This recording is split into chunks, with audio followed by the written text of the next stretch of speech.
Mungkin gue mau mulai dengan pertanyaan, kenapa kita harus kuliah? Kenapa kita harus belajar? Dan kenapa kita dituntut untuk menjadi sukses di dunia ini? Nah, pertanyaan-pertanyaan ini memang kelihatannya terlalu simple. Even sometimes dilihat orang ini pertanyaan bodoh, karena udah jelas dan udah obvious bahwa memang kita di dunia ini untuk hidup harus sukses, harus berhasil menjadi manusia. Tapi nggak segampang itu sebenarnya untuk menjawab pertanyaan simple ini kalau kita jujur sama diri kita ya. Kenapa? Karena setiap manusia yang terlahir di dunia ini, mereka memiliki tujuan atau goal masing-masing, ya kan? Dan mereka mempunyai motivasi yang berbeda-beda setiap manusia. Nggak mungkin lu sama gua memiliki motivasi yang sama untuk mengerjakan hal, misalnya untuk membuat video ini. Gue punya motivasi sendiri, lu belum tentu. Nah, jadi inilah yang membuat menjawab pertanyaan ini kalau jujur itu agak sulit. Dan ini berlaku untuk seluruh jurusan dan seluruh industri ya konteksnya. Kita tidak membatasi pada jurusan atau industri pekerjaan tertentu saja. Hari ini khususnya gue mau memberikan tips bagaimana untuk bisa menjadi arsitek yang baik ya. Welcome back to Cari Kuliah TV with me, Alejandro Tumiwa. Selamat datang buat lo yang baru nonton, dan jangan lupa untuk subscribe dan like video ini kalau lo suka. Alright, let's go. Belum lama ini, Fauzan Lutfia, dia nanya, gimana caranya jadi RC Bang? Sebelumnya, I wanna say thank you untuk komennya dan untuk pertanyaannya, dan ini gue coba jawab ya. Di video hari ini, gue mau menambahkan bagaimana caranya menjadi arsitek yang baik. Ya, ada kata-kata yang baik. Kalau misalnya sekarang kita ngomongin gimana cara jadi arsitek, kalau misalnya itu pertanyaannya doang, gue bakal jawabnya gampang banget. Ya udah, lu kuliah, cari universitas yang bagus, lu belajar dengan baik, lulus dengan nilai yang bagus, magang atau cari kerja, jadi deh lu arsitek, segampang itu.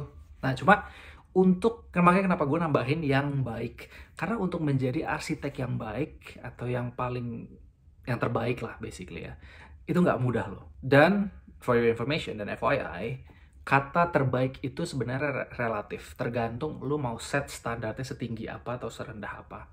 It's all up to you. Semua baliknya itu ke diri lu sendiri. Ibaratnya kayak lu satu ikan di lautan yang luas. Bagaimana caranya lu bisa stand out dari antara yang lain sehingga sampai lu bisa dipilih. Atau kayak mainan zaman dulu, Find Waldo, pernah tahu nggak? Nah, sekarang gimana caranya lu bisa stand out? Dan gua akan berusaha untuk menjelaskan ini dengan pelan-pelan ya. Dan semoga lu bisa mengerti dan lu bisa mengaplikasikan ini dalam kehidupan karir lu. Nah, untuk menjadi yang terbaik itu susah-susah gampang ya. Karena kita membutuhkan luck juga. Tetapi step pertama yang lu perlu lakukan adalah lu harus mencari panutan. Nah, kenapa harus ada panutan? Karena mereka lah yang akan lu lihat ya setiap hari supaya lu tahu arah karir lu mau kemana. Ya, which is seperti dia gitu. Nah, contoh panutan yang dalam konteks ini arsitek adalah bisa aja lo mencari panutan yang arsitek terbaik sepanjang masa, misalnya kayak Antoni Gaudi yang membuat La Sagrada Familia di Barcelona, atau yang cewek misalnya Zaha Hadid, dia membuat bangunan-bangunan futuristik, atau Daniel Burnham yang membuat skyscraper pertama di Chicago tahun 1886. Nah, memang kalau misalnya kita ngelihat sekarang arsitek-arsitek yang udah terkenal, pasti mereka banyak dicari orang, dan pasti lu akan berpikir ya iyalah mereka udah punya nama, mereka udah punya jam terbang yang gini, gua gimana? Nah, kalau gue bilang itu komen yang rada salah, jangan minder gitu. Karena semuanya mereka pun berawal dari nol, mereka berawal dari tidak terkenal.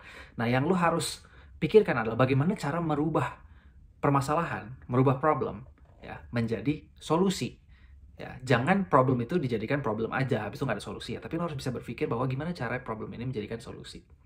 Yang lo harus pikirkan adalah bagaimana mereka memulai ini semua. Jadi lo tarik garis ke belakang. Kualitas apa yang mereka punya sehingga mereka semua yang terkenal-terkenal ini bisa menjadi diri dia sendiri. Satu hal yang udah pasti adalah mereka memiliki visi, ya, vision.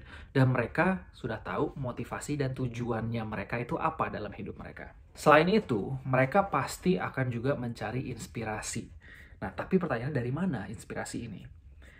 Kalau gue bilang jangan pernah menutup kreativitas lo, ya. Jangan pernah menutup pikiran.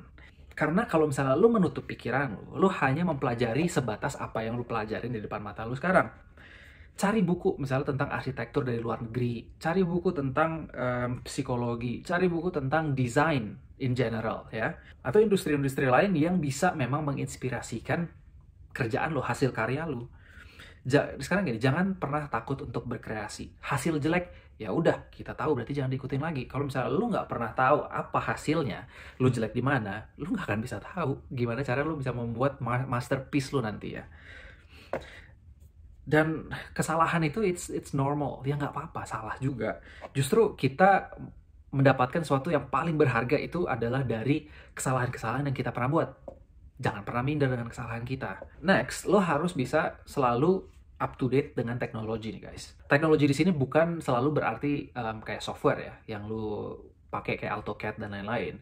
Yes, itu memang penting guys, tapi lo harus bisa cari tahu tentang teknologi yang lain dari industri pabrik yang lain. Misalnya mereka ada yang membuat batu bata versi baru, atau mereka ada caranya membuat semen yang baru. Nah, hal-hal semacam itu mungkin kadang tidak dipublikasikan dengan benar di channel yang benar. Jadi lo harus bisa mencari tahu sendiri. Karena dengan lo bisa mencari atau lo bisa up to date dengan teknologi, lo bisa cari tahu bahwa oke, kalau gue mau bikin bangunan seperti ini, apakah bisa dengan teknologi sekarang atau tidak gitu. Coba kita pikirkan arsitektur zaman bahla, piramid. Gimana cara orang zaman dulu bisa kepikiran piramid berdiri seperti itu tanpa teknologi yang advance seperti sekarang ya? Gimana cara mereka bisa bikin batu bata, clay, segitu gedenya, segitu tingginya? Pasti mereka akan ada yang namanya R&D dari dulu. Nah, itu yang lo harus lakukan juga, research and development. Nah, next, lo harus bisa belajar tentang disiplin-disiplin lain. Bukan cuma inspirasi, tetapi lo harus agak dalamin, ya. Karena kalau untuk mendesain suatu bangunan, lo harus tahu seluk-beluknya. Misalnya dari sisi psikologi, itu juga lo harus tahu. Kenapa? Kayak contohnya gini, kalau lo mau bangun taman, misalnya taman kanak-kanak, atau misalnya hospital, kita ngomongnya taman kanak-kanak aja deh, biar gampang. Lo harus bisa tahu peletakan mainan-mainan itu di mana. Nah, cara taunya gimana? Itu kan nggak sembarangan, ya kan? Nah, lo harus bisa cari tahu itu. Mungkin lo kayak wawancara sama psikolog anak, gitu. Gimana cara taunya, cara kerjanya mereka, pikirnya itu seperti apa. Next, lo juga harus bisa mencari komunitas di mana lo bisa bertukar pendapat. Kalau misalnya memang lo terlahir di keluarga arsitek, well, itu udah gampang banget buat lo. Jadi lo tinggal tanya your mom and dad, untuk bertukar pendapat. Tapi kalau misalnya emang lu bukan salah satu yang terlahir di keluarga arsitek guys, lu harus bisa cari komunitas. Nah, gunanya komunitas ini adalah kalau lu ada unek-unek tentang arsitek atau ada segala sesuatu yang permasalahan lu nggak bisa pecahin, lu bisa tukar pendapat sama mereka. Karena di dunia ini itu ada jutaan orang ya. Kita hanya satu kepala, satu otak. Tapi kalau misalnya kita bisa berkumpul sama 5 atau 10 yang lain, lu akan punya masukan banyak. Baru dari situ lu bisa form ya, membentuk pemikiranmu sendiri. Dan kalau misalnya lu baru mulai mengembangkan nama lu sendiri ya, gue menyarankan lu mencari proyek ya sebanyak-banyaknya. Dari yang namanya volunteer sampai bantuin proyek temen, nggak usah dibayar pun nggak apa-apa. Karena yang penting nama lu. Karena kadang kita memang nggak sadar guys, hal-hal yang kita bisa dapatkan ya dari misalnya small things itu sebenarnya lebih berharga dari apa yang kita dapatkan dari big things. Jadi kayak misalnya volunteer, lu bisa bantuin proyek teman. Karena kalau misalnya lu bisa bantuin proyek siapapun dengan gratis, pasti nama lu akan ada di situ. Ya, jadi impact-nya itu memang nggak sebesar apa yang lu pengen, tapi it's a start untuk memulai ada nama lu di situ. Karena again gue bilang hal kecil itu bisa mendapatkan pelajaran yang sangat-sangat berharga. Dan mungkin one thing yang gue mau kasih tahu juga bahwa lu harus ingat ya, kita sebagai manusia, gue manusia pribadi, lu manusia pribadi, kita punya pemikiran yang berbeda ya, meskipun sama tapi pasti kita punya pemikiran dengan cara kita masing-masing. Kalau misalnya kita melihat arsitek yang terkenal yang mereka sudah membuat masterpiece gitu, kayak di Jakarta ada Masjid Istiqlal atau misalnya gereja katedral, nah itu kan salah satu masterpiece juga yang ada di Jakarta ya. Gimana caranya mereka bisa kepikiran untuk membuat seperti itu? Nah, pertama ya mereka, karena again yang gue bilang, mereka ada pribadi masing-masing, mereka pasti mempunyai their personal touch ya. Jadi bukan diambil dari orang lain, mereka bukan boneka orang lain, kita nggak digerakin sama orang lain. Jadi dari situ mereka belajar culture atau kultur orang lain, mereka belajar kultur dari agama, mereka belajar psikologinya, sehingga terjadilah masterpiece itu. Jadi kalau lu bantuin proyek misalnya ya, lu kan bisa aja ada pemikiran lain ya, bisa diterima bisa enggak ya itu urusan kedua. Tapi kalau misalnya emang ditanya pendapat ya kenapa nggak lu kasih, ya kan? Toh lu nggak dibayar ini, lu gratis kalau masih awal-awal. Dengan adanya hal-hal yang gue udah kasih tahu di atas tadi, diharapkan itu lu bisa menjadi arsitek yang terbaik daripada yang ada ya. Karena setiap orang itu, setiap manusia itu unik dan memiliki keistimewaan masing-masing. Jadi jangan mau pendapat lu itu datang dari orang lain. Lu harus bisa mempunyai pendapat lu masing-masing guys. Atau ya jangan mau hidup lu dikontrol sama orang lain. Misalnya lu mau bikin bangunan bentuknya segitiga gitu, orang lain bilang nggak bagus segitiga, bentuknya kotak aja. Ya kalau misalnya emang lu kekeh lu mau bangun bangunan bentuknya segitiga, bangunlah bangunan segitiga. Gak usah dipikirin orang lain dia mau bangunin apa.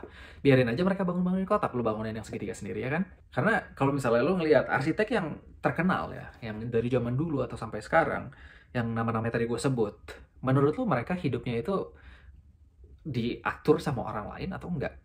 Kan enggak. Mereka mempunyai pendapat sendiri, mereka memiliki prinsip sendiri, makanya bisa jadilah bangunan seperti itu. So, untuk menutup video hari ini, gue pengen lu coba komen di bawah nih guys ya, karena gue penasaran sama jawaban dan alasan lu. Kenapa lu mau menjadi arsitek? Nah ini untuk lu ya, yang emang kepikiran untuk menjadi arsitek.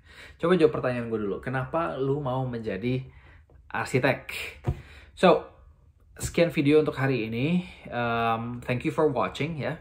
Dan kalau misalnya lo belum subscribe, please subscribe dan give me a thumbs up karena itu telah membantu gue supaya gue bisa membuat video-video lagi. So, gue tunggu jawaban lo guys, and I'll see you next time. Goodbye.